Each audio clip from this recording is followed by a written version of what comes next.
Last season on the Pine Bluff Commercial presents the Newsroom. That's where we are with that. However, you're talking about commercial space that can sometimes produce. Some restaurants do over $1 million a year net.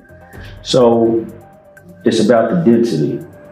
If we can get the density downtown, now that appraisal for that area to put a restaurant there is better, the market conditions are better, the risk is lower.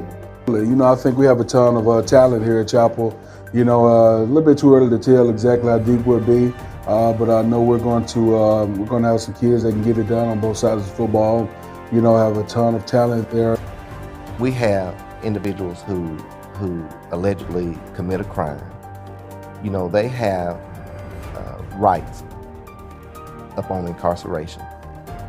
And when your loved ones, or whoever they may be, go into that environment, you expect them to remain in a safe environment, to be treated fairly, to be treated constitutionally right and morally right. And when that doesn't happen, it calls a question upon the person who heads that. That we have a bunch of different silos that can exist totally outside of each other, which is okay. But the thing is, each one thinks that their needs, wants, and values are more important than the other one. End of the day, is it the best plan in the world? No, but is it a plan that can move our city forward if everybody gets on board and moves in the same direction with implementation of that plan? My answer is yes. And so that is the reason I have embraced it. I believe in it. I think we have to, here again, monitor and adjust. Some things that we had proposed up front, you see different things that occur as you go through the process, and you have to make adjustments as you move forward. So I believe that it has made a difference. And I think that it's made a difference that not only do we see and appreciate here in Pine Bluff, but people throughout the state and the nation can see the difference that it has made. And this is me talking, while they're on the side, and I heard something, and he told me to shut up. And as he got the purse, he's still pointing the gun at me. Hello. Hi, this is the 911 dispatch center. We just got a missed call from this number. Yeah, I'm trying to find the address. Someone just ran up. I was dropping my cousin off at home, and 3 guys came up with guns and just took her purse and took off running. They had like a machine gun. No, you're the same type of kid that I coached up there. What makes you different from them? Nothing. The only thing that makes you different is that you're in Arkansas, that they're in Texas. So therefore, they already know, hey, coach is committed to us. Coach is doing everything he can to put us in the light, and that's why they connect to me pretty fast. Yeah, to me it's important. This is not just about football. There's private lives, there's personal stuff, that kids go through. Kids are, it's a different day and age from when I was that age, obviously, you had the COVID year, you have all these things, there's all these things. And so just to be able to, you got to be able to listen to them, and then you got to be able to give them some advice. And I think that the staff we put together is one of those really good, on the field and off the field kind of good staffs. What happened to all the woman, Alexander, happened to a lot of other people. I take it from the standpoint as a former police chief that it happened to a lot of other people. And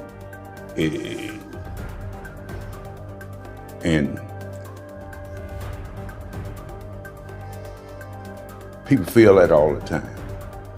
She just happened to be on the city council.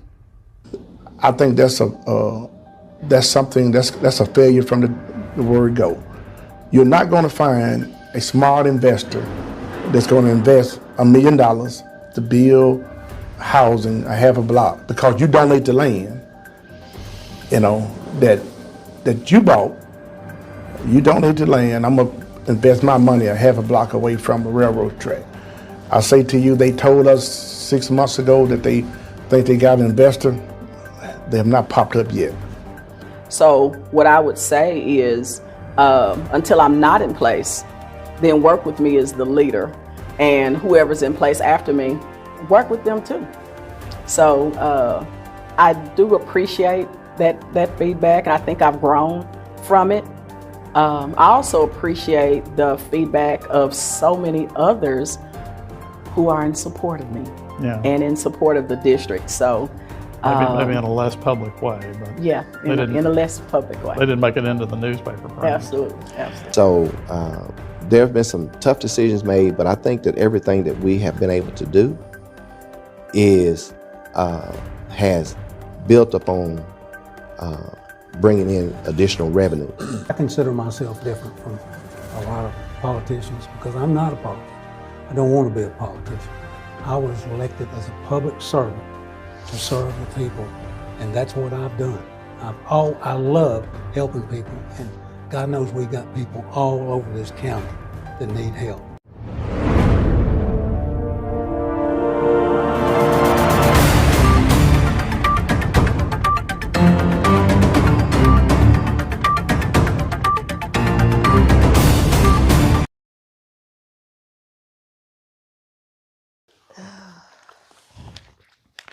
You with them? Okay. I'll make them short. Okay.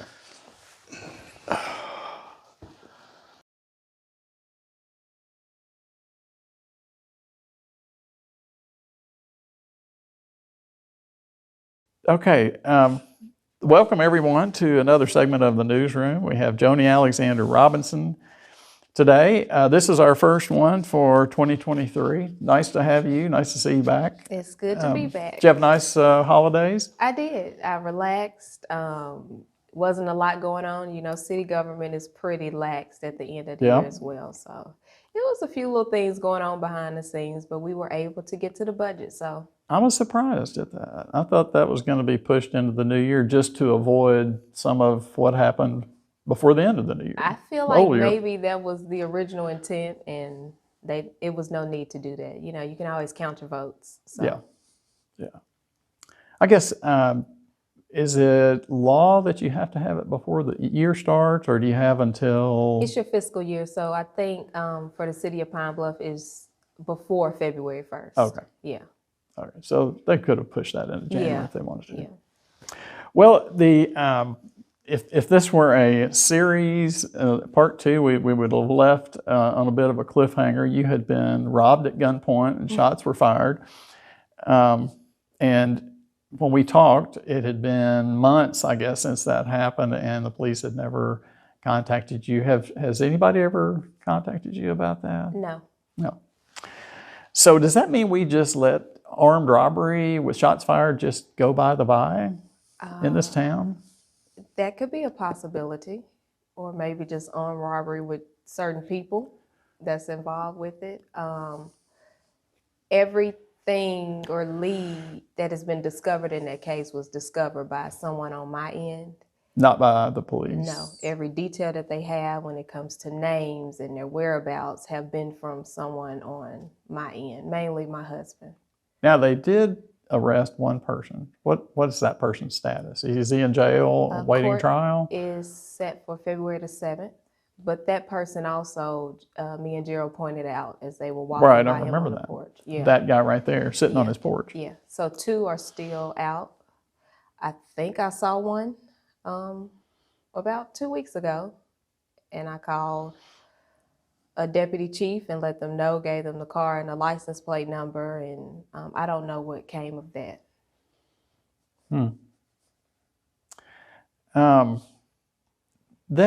I've got this question later on, but I'll ask it now. You know, I think the city is considering or has done this, spending money on hiring somebody to burnish its reputation, to make Pine Bluff, I guess, push out positive news about Pine Bluff. Are you aware of that? Does that? I'm aware of. I've just been hearing these things. We need to look into when that. When it comes to marketing, but it's almost like a propaganda machine, because what truly is the reality here? What truly are people experiencing in this community? And I don't care how many headlines you put out for different things. You know, word of mouth is still truly the best way to, get things out. And there are people every day being terrorized by other people in this community, and that's the stories that's going out. And I think when you get to a point that you have to, it's great to market your community, but when you're only addressing the good things and you don't even acknowledge the bad things, to me, that's really not marketing. Well, when I was thinking of that question, I thought,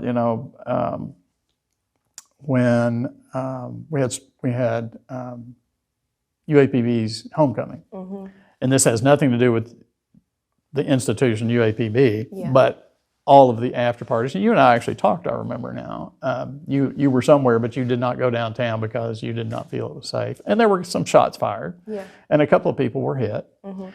And the mayor after that was like, woohoo, we had a safe homecoming, and way to go, chief. And it just sort of it was kind of shocking to hear that, because we had 2 people killed the year before. We had a lot more shooting going on, and 2 people were killed, and it just seemed like we were queuing up the parade a little early to pat ourselves on the back for we only had 2 people shot and nobody was killed, and is that our benchmark of success? I feel like Pine Bluff tries to create headlines for outsiders to feel a certain way about our city, rather than the people who actually live here. And to me, we only acknowledge death. We only acknowledge homicides, and no one just wakes up a killer. Truth of the matter is, the guys who are still out there who robbed me, they're not going to continue to point a gun at someone and not shoot. They're not going to say, oh, I shouldn't have done that. Yeah, and a lot of our perpetrators who have killed people, they have priors. Yeah. Like the young man Whitmore had 2 pending felonies. He was detained the night before I got robbed for fighting a police officer at PJ's. They took him to the jail, and the jail wouldn't even admit him. I don't know if that's the right word for it, but they wouldn't take him in. He walks out the door with the officer that brought him there. So were they full? I don't know the reason for it. You can FOI it. There should be a police report, about it. But he fought an officer. And then when you look at Whitmore, because we know his affiliation, right? His father was previously the assistant chief of the Pine Bluff Police Department. And they've been getting him out of trouble his whole life. So this is the one who has been arrested yes, for... he's the one who's been arrested, yeah. He's been getting out of trouble his whole life. Everyone who knows of him and his family, they know this. And parents do that. But sometimes, I guess if the harm that the child is doing to themselves, it may be okay to continue to get them out of it. But when they're constantly doing things to victimize others, you could be creating a monster. And I say all this to say, it's so many instances that we failed that leads up to a point of you getting robbed in your driveway. It is so many things that could have been done previously that could have possibly prevented that. You had the same comment when it was the club out on Blake Street, and there'd been 2 killings there in short order, and your comment was the people that were responsible have priors. This is not, oops, I just lost my head and killed somebody. Yeah. And we have people who work in the PD with a PhD in sociology who have written books about this phenomenon, and we don't keep stats. We are a stat gold mine. We could even sell our stats. That's just how, how much data we could we really don't keep stats, as in, we turn stuff over to the FBI. Because we have to. Yeah. Like NIBRs and stuff like that. But when it comes to coming up with measurable solutions for things that is going on, like when you arrest someone, even if we figured out how many times have they moved? What's the parent's highest level of income? Were you in a 2-parent household? Did you graduate? Then you can start pinpointing the ones that we kind of want to focus on before they get to the point of being violent, offenders, but we do nothing. You've been talking to Matthew Pate a lot. Look, I majored in sociology. Oh, He has his did you? PhD, so it's almost like having a professor, access to one Yeah. of my sociology professors right there. But yeah, data is, I think, the key to a lot of stuff that we're doing here, because it takes the personal out. We all have our bias, and but data kind of allows you to look at it for what it is and come up with a solution. And then if it doesn't work, you go back to the table. But for us not to collect it in any sense is crazy to me. It's the kind of things that Matthew, the data that he has studied, and the kind of things that you're talking about collecting here, those are not necessarily welcome in this community, right? It's like that's just too much. That might get in the way of doing what we're doing over here. And he's truly a gem. Like when we lose him, we will never have someone with those credentials in law enforcement. He also lives down the street from me, who chooses to live in the inner city. And I mean, just giving him a budget of $30,000. He lost his what is it called? Is it geofencing or no? What is the maps? I think it's geofencing. Yeah, he doesn't even have that software anymore. So I used to call him to get thermal maps to see what time of day, what day of the week was crime the highest for young people and stuff like that.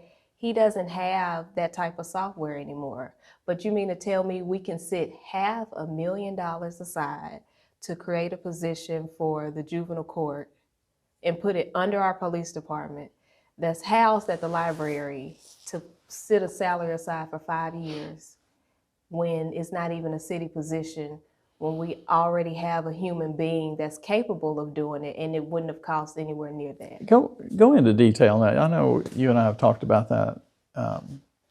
Explain that a little further. I really can't. It makes no sense to me.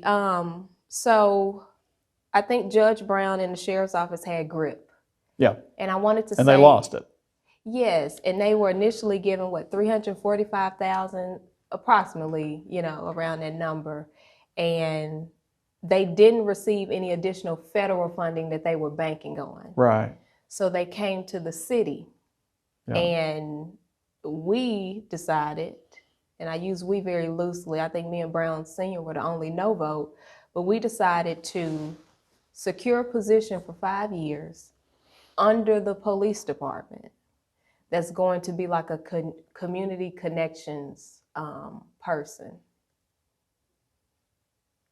And it just doesn't make sense to me. I'm not saying that the position isn't needed for what the juvenile and stuff has going on, but the city has other needs, and we also have resources as well that we could put that money towards. And then when you think about a budget, a municipal budget, whose salary are we securing for 5 years? No one's. We do annual budgets, and that's $500,000. The city employees could have got their bonuses. We could have given some more money. Because you have walled that off. Yep. It's gone. It's gone. How do we know if that person is being successful? If you go back to the council meeting, I did ask, what's the measure of success? Right. We don't know. It's one of those positions where if they just do it and show up, I'm sure that they'll get applauded. And I don't want people to think that I'm going against this person for this position, but it's a way business should be done when it comes to a municipality. You know how hard it is to vote against something that Judge Brown and Bessie Lansing won? He's my constituent. Yeah. He swore me in. But at the end of the day, I tell people when it comes to business, I'm not loyal. It's about the business at hand. And he just asked for it. The city had to be the one to say yes. Yeah, and that's not our responsibility. Yeah. Interesting. Okay, so the headline in today's paper was Hank Wilkins getting sentenced after pleading guilty 5 years ago to bribery. What's your reaction to that? We could have talked to a lot of people. We had a couple of people we talked to in a story in today's paper. Well, it's my understanding fair time is guaranteed, right? I think so. I don't. Now, I think you can. Can you not get out a little early for good behavior?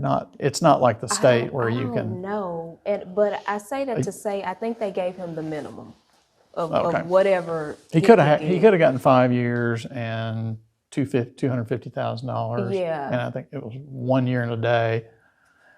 Probably something, by giving him more than a year, like you say, it was maybe just over the minimum. I think they gave him like the minimum or just over. And I think that speaks volumes as to different details that the judge and stuff has as well. I really wasn't following the case. I have a personal tie to the Wilkins family, and so I just really wasn't involved in it. Yeah. I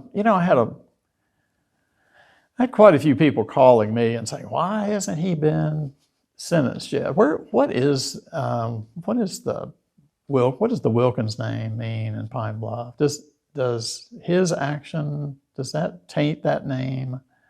On the one hand, you've got the health department named after the matriarch of the family, and then his dad was a big deal. Yeah. Well, I'll say this: Pine Bluff isn't that type of community.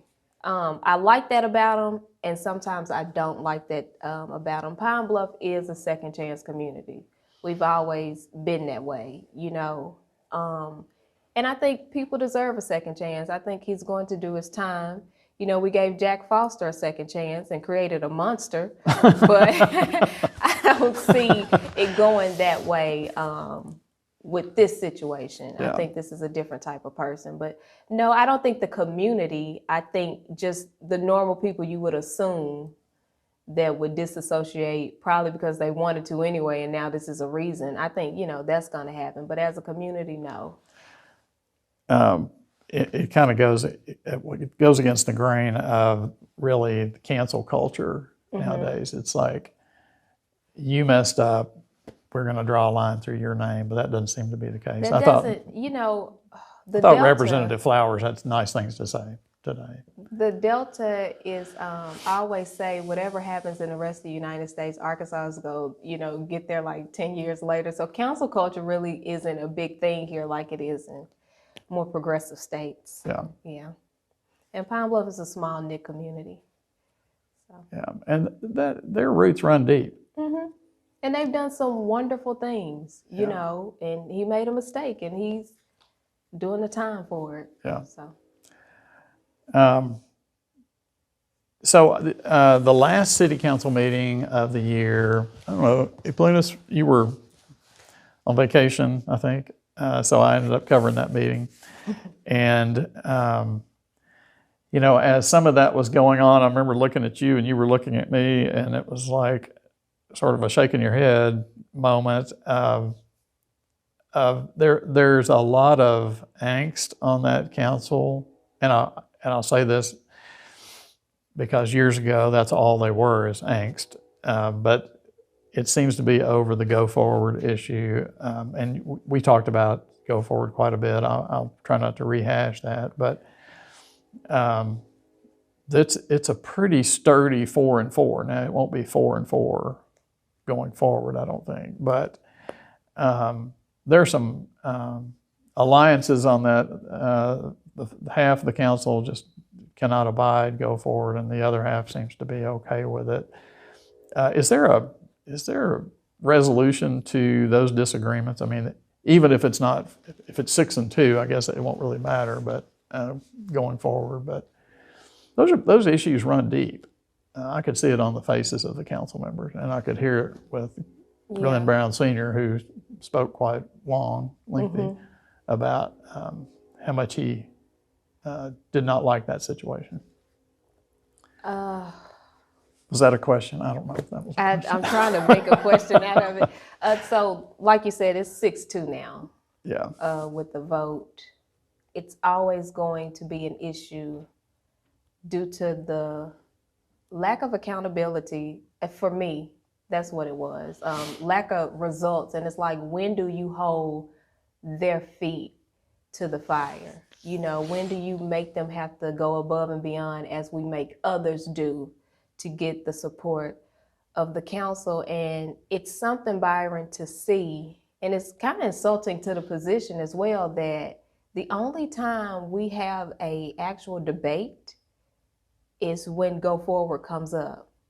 And if you pay attention in any room, when that word comes up, it's an instant divide that you can see amongst people. It's almost like the body language kicks in, and you've got, if somebody's speaking against it, the people who fart are just like, I don't even want to hear this. Yeah, it's become a machine, and I think it's unfortunate that a lot of people who are against it, they have valid reasons, but they really don't express them in the right way. And so no matter what they say, people are going to lean on to the more theatrical part of their soliloquy, Yeah. But there are some valid points, even when it comes to Jimmy Cunningham.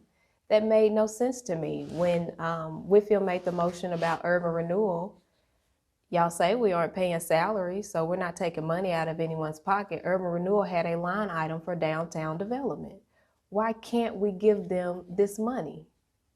What is the issue with partnering with them? And stuff like that is that gray area to me. It's not necessarily illegal, but I do think some unethical things are going on, and that's very unfortunate because honestly, Byron, my issue with Go Forward wasn't whether they fail or succeed. I think the journey is really important. And when you look at how much dissension and discourse that this one initiative has caused in this community, I don't like it. And there's no type of accountability. When you look at what Jimmy Cunningham and his group presented to us, that's when it really hit me. Like, Go Forward is not giving us anything. They're giving us something on a Word document with numbers that we can't see anything beyond what they presented to us. And now, we have a new finance director, and we can't get anything that we used to be able to get when Steve Miller was there. And so the trust has been broken. Yeah, how is that relationship different? I remember she said, you all need to figure out where this money is coming from. And Miller used to say, well, it could come from here, here, here, here. Yeah, that's not the directive anymore. And, the council, to me, Byron, we don't have a council anymore. That's a pretty strong statement. It's the truth. We have people who sit there because, state requires that for a municipality to be a municipality, but council has been diminished to nothing more than a customer service representative. Seriously, like the whole thing, the main thing that happens with us is constituents calling us, complaining about things. My trash didn't get picked up. Yeah, I got which dead is dog in the crazy, street. and it speaks to the disorganization of City Hall, which is an authority of the mayor. Like, people shouldn't be calling me about potholes, and a lot of complaints are warranted, Byron. A lot of people who call me have went through the process to no avail. They've had to call inspection, was redirected to code enforcement, call the mayor's office, call this person, and you got 4 different people working on the case. And you mean to tell me we can put $500,000 to a position that we're not over, but we can't support the technology infrastructure of the day-to-day operations at City Hall? We still are looking at zoning off of paper. We don't even have tickets. When people call in, there is no follow-up. Individual departments keep it themselves. Like, you can't pay things online. It's awful. And the city council don't have a pencil, a phone, nothing, and that's not our job. And that's why I say we don't have a city council, because the things that we're supposed to really be doing as far as the budget and legislation, it doesn't happen anymore. And it is so unfortunate because the city council has so much power. We have more power, to me, than the mayor does if we work together. And Mayor Washington has gotten everything she's ever wanted. She may not have had every vote, but she's never brought anything to the council that has never been passed. So you can't say that that's the issue. Yeah, our meetings go long and some people talk too loud, but all the city council members get along for the most part until the word go forward comes yes, up. I don't know if it was you or Ivan Whitfield that said that, but he said, we get along about pretty much everything else except this one issue, and that is what is that indicative of? The mayor. And I say that because the mayor or go forward hand-picking candidates to go on the council. Well, let me say this. I get where Ryan is coming from. Doesn't make it right, but Ryan is doing whatever he needs to do to push his agenda or the go forward agenda. What I don't understand is the mayor pushing the go forward agenda before the city's agenda. You know, it's one thing to support go forward, but when we're doing things to help their projects, when there are so many needs for the city, that's the part that I do not understand, that type of commitment to go forward. So you mentioned Jack Foster. He spoke at that meeting and said, I think what you're doing is illegal, and if you don't stop, I'm going to sue you.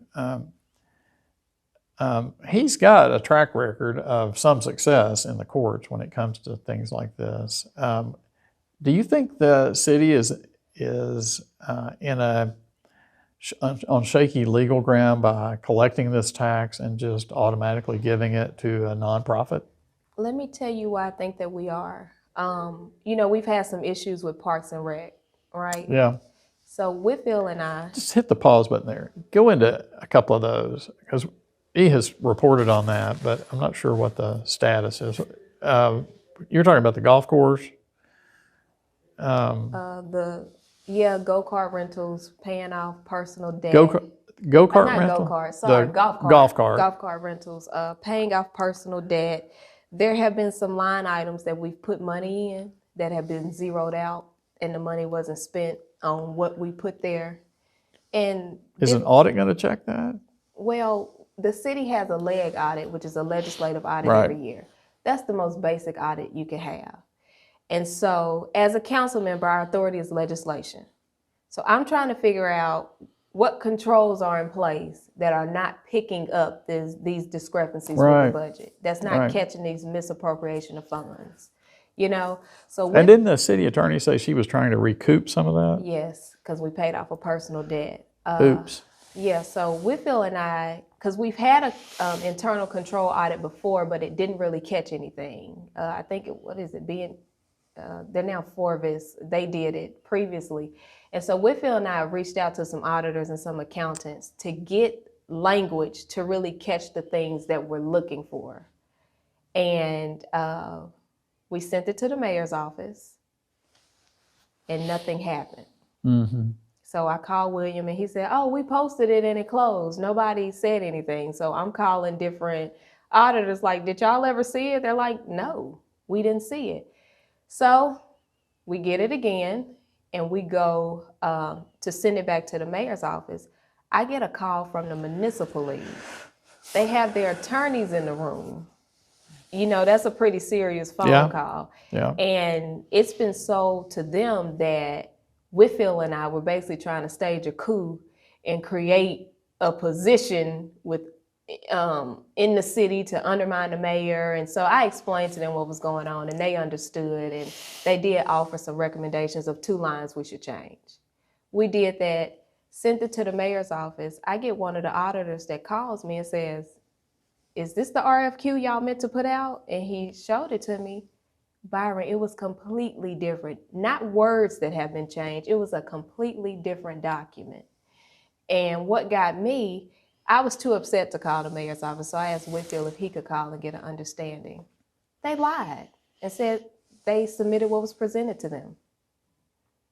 Why would you go through that extent? I would think that you would want to know what is going on that's not catching these things that's happening under your watch. You know, what controls do we have in place that we need to upgrade, or positions that we need to add something to? And that is when it hit me, like, this is way deeper than Is that you're going to tell us stuff we don't want to hear? Yeah. And there's, you know, no one's been written up. You know, if I worked for Gerald, he would fire me for less. You know, my own husband, because it's business. And so it makes you wonder who's protecting who. Is the mayor protecting Sam, or is Sam protecting the mayor? But the things that are going on over there, it doesn't make any sense. And then people always say that you're trying to undermine the mayor, but historically, Byron, if you think about it, Parks and Rec has been that department where most department heads have been forced to resign because of the misappropriation of money. They've had a rocky past.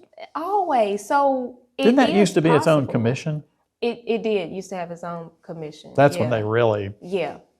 And I'm not saying that Sam is doing anything criminal, but if your direct supervisor is not reprimanding you for these things, then that is an issue within itself. Well, if that department approves spending that the city attorney is now trying to claw back, that would seem to be a problem. Do you know they signed a contract where the mayor should have signed? And so the attorneys did say the mayor can designate someone to sign a contract. So that covered them on that line. The other line where the city clerk should have attested, Parks and Rec secretary attested. Now, it seems to me a legislative audit would catch basic things like that. So I reached out, because when I was privy of this, I think the audit was ending. And he explained to me, and I can't really repeat it verbatim, but some things they're not gonna catch because they're just trying to make sure that the city is doing things according to the legislation that governs us. So they're not going through with a fine tooth comb because they're not trying to contradict their position in regards to the city. And those audits are pretty detailed, though. Well, they get into really and you're right, because I know on the county they step over a line that they usually don't do with the city. And so, but my experience of having worked in the mayor's office and being on the council, I can tell you when the municipal league or auditors become friends with that sitting mayor, the council really doesn't have access or authority to those persons, as I feel like we should. Okay, so the question way back when, before I digressed, was Jack Foster, and you think, I'm asking why you think it might be on shaky legal footing for the tax to be collected and given to go forward. So I think I've interrupted you there. Because when we were talking to the auditors, I kind of brought up the tax. Yeah. It's not that I was necessarily against it, but I didn't like the way that what they present to us, and there were some more gray areas that have been going on between Go Forward and Urban Renewal that has me a little bit more reserved with just giving them money when they want it. And they asked us 3 times to kind of repeat the situation between the tax and the city, and it was some concern.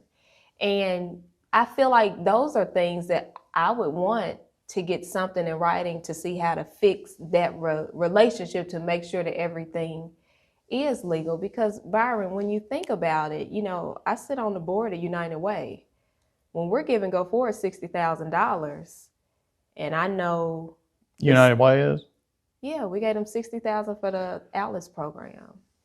And I know that the city of Pine Bluff is giving them millions of dollars in tax money. Why do you need this money? What is that money being spent on? Well, I think I'm going to say Jack Foster's name a third time, and I don't know if he'll appear in the room or something. But where he has, this has been some years ago, but the noise that he made was that a taxing authority like a city can't just hand people money. If there is a service that they provide, then they would make a case. They would make a application. We're going to do the X, and it would be open to other people other entities that do X, and you would pick one of those vendors and say, okay, we're going to have you do that. And he got into it because they would just hand the Arts and Science Center money, and it was just Christmas. And his claim is that you've got to see there's got to be some measurable. There's going to be an application for that money and some kind of way to measure the success of that. And I don't know if Go Forward does that. If they come to the council and say, here's our application for this money every year, or if you just are encouraged just to approve their millions of dollars and look the other way? The later. And the 5/8 sales tax is a general use tax. No strings attached. None. Could use it to None. build sidewalks. Go Forward was the only plan that we had. Okay, Jimmy came up with a plan, and we weren't necessarily taking money away from them. We were just moving some of their responsibilities for downtown to another entity. And that's when it showed me that is Go Forward's money. Yeah. Yeah. And Did you can't read touch his it. column? He repeated some of the things that he said during the council meeting, but Yeah. he is scared that now that this is basically under the Go Forward umbrella, that when he starts his work, they are going to micromanage him and maybe disagree with some way he wants to move forward. It wasn't fair. We've given them everything they wanted. And now the council is saying, some council members, Jimmy won't be able to finish this project in 2 years. What project has Go Forward finished? And we give them all of their money that is allotted to them every single year. They've had over $6 million in carryover for the last 2 or 3 years? So you can't use that. If we use that argument with them, then yes, let's use it with Jimmy. But if you're not using that argument with this entity, don't hold this one to that standard. That brings up we are kind of talking about Go Forward a lot, but it is one of those places where there's a lot of friction. You and Whitfield had said, I don't remember, I think I did the story, but and maybe you had said it during that council meeting, that they had not done anything with this money. And then I called Mr. Whiteley and I said, what have you done with this money? And he had a list of things, including the ALICE program and putting people in. So can you further explain what you mean by them not doing anything with this money? I mean, I guess they have encouraged things to happen. They have facilitated. Simply put, for the $6 million. Yeah. If they'd done something with it, it wouldn't be there to carry over. Gotcha. The ALICE program, you may be helping with closing costs, which I told you they got $60,000 for that program, but the loans are the banks. It's not like you're financing these houses in this particular area. The two things I can say that Go Forward has spent that tax dollars on for sure is equipment for urban renewal. Like trucks and... Yeah, the stuff that tear down the houses. Yeah. The loan payment for the aquatic center. Yeah, which was $2 million? Something like that, like 1.9, I believe. And the Pine Bluff Community Center, which used to be the Merrill Center. Right. The renovations for that. But none of that equals up to $20-some million. And the thing is, it's not that we're necessarily saying that you're lying, but can you at least show us the contracts or the MOUs that adds up to this line item? Quit giving us Word documents with charts that you've created that's not grounded in anything but, to me, something you typed and have given to us. And that's the that is the eye-opening difference between a Jimmy Cunningham here who's going to paper the wall with here's our plan and this is how it's going to and the reluctance of Go Forward to actually be transparent. But they don't have to. They have the mayor. If the mayor set the tone from the beginning, hey, I didn't choose this council, but this is the council. And they're the legislative body. They're over the budget. You have to work with them. Just give us the authority of our position. And that's why I say there is no city council anymore. And it's very insulting to the position that you get to a point that we can't even ask a question of someone that we're giving millions of dollars to. And if you look at Go Forward support from the beginning to now, it's not the same. I was going to ask you that. Well, you were a full-fledged supporter. I was excited. In the day. Yeah. I was excited. They had an idea, and it was a good idea. Ryan was very charismatic. You believed in him. And then, a lot of people who were involved that were front runners are credible people. Right. And in the beginning, it really seemed like they were trying, but then when you start to ask for things or question things, and then you start not being in that group anymore, you see it's a bigger machine. By asking a question, you've had the audacity to ask a question, and you must not be on the team anymore. And that's a very dangerous thing, because if they would have presented this same plan to a financial institution, they wouldn't have got the funding for it, because where is the return on the investment? I just heard an interview with Ryan talking about King Cotton, saying that it's not about the revenue. The hell it is. It is about that. But I think that's very convenient to say when different things you're doing is a money pit, and it's very convenient when you're not working for this money and when you're not technically accountable for the money, because my constituents are going to call me, not you.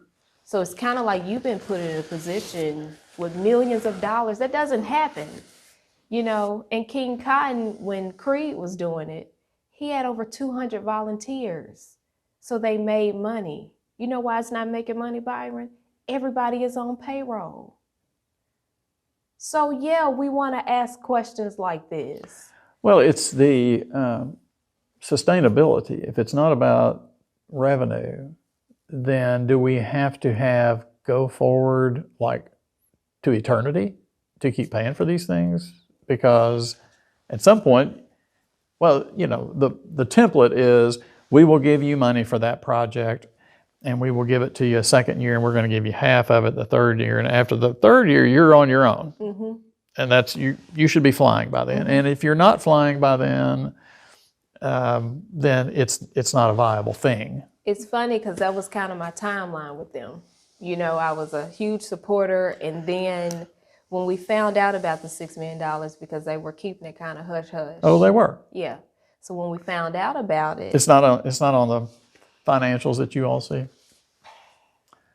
It's on there, but it's in a way that you don't see it. Yeah.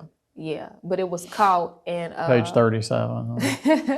And Lockett actually created a resolution like, hey, if anybody wants tax dollars, you have to present a plan, a feasibility study, and all these numbers and things like that, and that's fair. And guess what? Jimmy did that because we had just turned Jimmy down. Right. Because all he gave us was picture renderings. Yeah. And we was like, no, and Go Forward still got their money. And then Jimmy did everything to the T and beyond. He even had videos from celebrities, And he got absolutely nothing. And I've seen some bad stories start out this way historically, when you have something that is untouchable, as what Go Forward is becoming. Do you think not moving that money under a line item for Cunningham, the title is this long, but Cunningham's project. Mm-hmm. Do you think it was a public relations thing of moving that money into there? I mean, it's like that was the precedent. We're not going to do that. This money is sacrosanct, and it stays with Go Forward. It stays here. I think that's what was determined during that vote. Yeah. That's what it showed you, that if anyone wants to use this 5/8 cent sales tax, even if it's money that Go Forward doesn't necessarily need for their plan, they're going to still have to be the administrator over it. Because the contention of the council was give Jimmy $1.9 billion or $2 billion, and you take what you need out of your $6 million. And mind you, in the beginning, because you remember they pull out all the stops. We had to vote on the same legislation twice. Yeah. That didn't even make any sense. But when we first voted on it, the mayor said, I'll be able to find the money. Yeah. And so the council was basically saying, well, if she's going to be able to find the money, because mind you, we're going to have carryover, give Jimmy the $2 million. Yeah. And you just find, if you're really that concerned with Go Forward losing their money, find them some more money. Find them some more money. Yeah, Yeah. to use for If you can their find the project. money, find it for them. Yeah. Give this person, this entity a chance. And if 2 years, if he haven't done anything, the same for him. But I will say this, Byron, Go Forward was very necessary. Because I think moving forward, it shows this community what we should and should not participate in and what our expectations should be. You know, Go Forward was necessary to show us that we shouldn't have voted to show for Go us Forward. how to go about public-private partnerships. Okay. I think it was. How should it have been rigged? More like how the county had the public-private partnership with the buildings. Maybe not exactly like that, but they presented a project with the amounts, the money was appropriated, the project was erected. You know, I knew I was having some hesitations with Go Forward. And so I called a few people just to tell them, hey, this is how I'm feeling. And one of the suggestions by someone was, well, we're about to start having community meetings. And I'm like, why are you having community meetings? The constituents don't understand municipal government. You know, so there'll be 7 people show up. Yeah, and what are you asking them? They don't understand. You should be presenting them with a plan just to get their buy-in and support. So I went to one of these meetings and you're asking questions like... Was it one of those Alice meetings? No, this was just the Go Forward meetings. I went to one of Ward. those and it was like 4 people there. And so I went to the one that was in Ward 1 and you're asking questions. What can CARC and UAPB do to better work with the city? And I'm sitting there like, what the hell does this have to do with Go Forward? With Go Forward. Yeah. And I think sometimes when people know that there is accountability, they do a better job. But when the council has been diminished to what we are now, they're going to me to do what they want. And maybe, Byron, they know something that we don't, and all these projects are going to erect in the next 6 months. And they're going to have a whole list of the money, but that's not how it works. You know, you still have to do your due diligence and be a good steward of tax dollars. So there's some on the council who were never Go Forward, pro Go Forward, right? And you were. And so I don't know anybody else who has gone from, I love you guys, to I'm not so sure we're better off with you guys. And it occurred to me, it's like, if you have lost Joni, then who else have you lost in this community? And I think that's a great point. And are you getting fed these doubts by your constituents, or is this pretty much just you with your eyes open? This is me knowing that I have the full trust of my constituents and they support the decisions I make. Whether they agree with it or not, they know that if I've come to it, that it has to be a reason. And it just really We used to call those people statesmen. It really just has to do with the way they're going about. This isn't how you do business. You know, this isn't even how you do business in the private sector where the doors are closed and the press is not invited to meetings. This is arrogance, to say the least. It's the lack of transparency. It's insulting to anybody. It's almost like you're giving your child an allowance, right?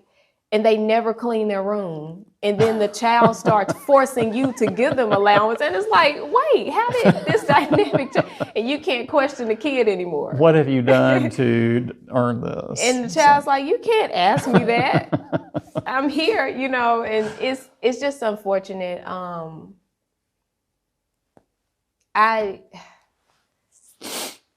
Like you said, I was with Go Forward. And you could slowly see the transition. It just was, you no longer get the benefit of the doubt anymore. Right. You used to get the benefit of the doubt until I started seeing some things behind the scenes that just were not adding up and a lack of accountability. So the tax sunsets next year, which, and I'm not sure what part of the year, but when did it pass? Like October, November? Was it a special, August it was, maybe? It was 16, and it was a special election. Yeah. Well, you pick special elections so that you got a small group of people, right? So would they try to go to the ballot in 23? Whatever year that mayoral election is, so it'll be 24. Oh, you think they'll wait until 24? Because that's their 7 years. Because I remember it was They can do it any time, right? They could do it this year or early next year, or. I thought you had to wait. Well, I don't know. Do you? I don't know if you have to wait or not, but I don't see it. I don't see the buy-in from the community. And sometimes it's hard to tell the truth to people that it's hard to tell the truth to. And so I don't know who they're around, but a lot of people feel comfortable. People may not say things to me in public, Byron, but any opportunity to catch me in a corner where no one can see the conversation, there are a lot of people. I think I represent a lot of people in the middle class when it comes to the support to go forward. Yeah, okay, that was a better Yeah. way to ask that question. So Yeah. you do have people whispering in your ear and saying, I'm not so sure about this. Yeah.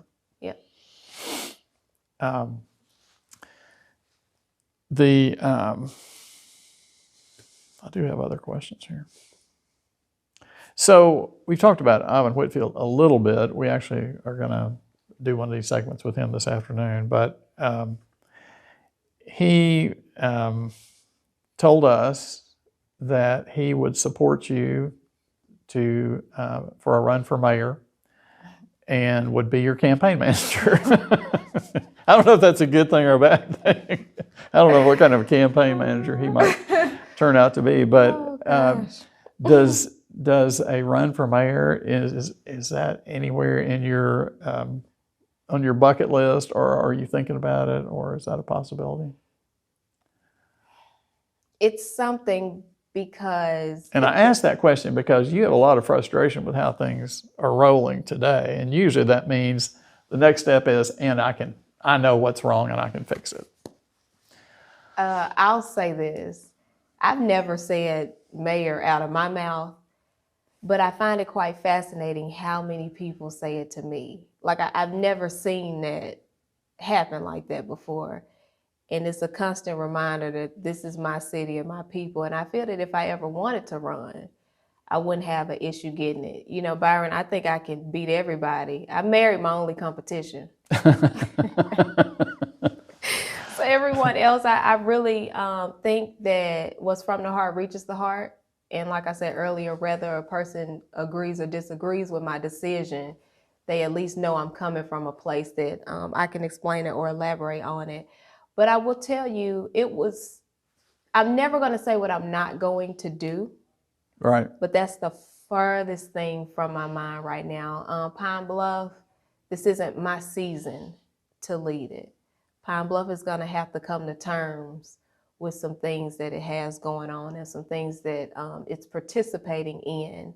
And because I'm not the smiling, docile type of leader, you know, so you're going to have to be able to have hard conversations. Decisions are going to affect your loved ones and your friends. And I don't think Pine Bluff is ready for that conversation right now. Pine Bluff is in this toxic positivity, optimistic state that I think is an undiagnosed mental illness to constantly, like Byron, life is not easy. Life is not meant to be good 100% of the time. People are not inherently good, you know, and for us adults to walk around here and act like this, I feel like it's a George Orwell, 1984 world that we're living in. And so I say that to say Pine Bluff, I don't think is ready for my type of leadership. And also since the robbery has happened, my house is on the market. So I will no longer even be a resident of Pine Bluff, hopefully soon. What are you going to do with your time? So listen, because I have been in this for 7 years, and prior to COVID, I probably wasn't coming home to like 7:30 every day, you know, busy. And you got to remember, not only was I on the council, I was chair of United Way. Yeah. And you have a day job. Yep, have a day job at the bank. Vice president of Habitat for Humanity. Vice president of the Children's Advocacy Center. I'm on the tax board. I'm on the Arkansas Area Community Foundation. You know, and what everybody wants a piece of Joni. Come yeah, and I really gave most of the boards my all. Now, Arkansas Area Community Foundation, I'm such a bad board member. The rest of them I'm pretty good. Oh, and I was president of Kiwanis. All of this at the same time. But I will say, I didn't think I would see the effects of being out the council till like February or something. But it's a noise that has been constantly in the back of my mind that I did not know was there until I got off the council. And what I have to keep stopping myself, Byron, is I keep trying to fill that void with something. And I'm like, why don't you just sit in this and enjoy this? You know, I have all these ideas of what I want to do because I'm going to do something, but I think it's me like being so used to being in a rat race. Going at 110%. Yeah. And I keep trying to fill that void. But you know, right now, Pine Bluff is the Titanic. And Go Forward is that band that was playing Joni. What an image. And that's where we are right now. And so to be mayor of this community is more than being the mayor. It's not even about running the city right now. It's about saving the lives that's on this boat that's inevitably going to sink.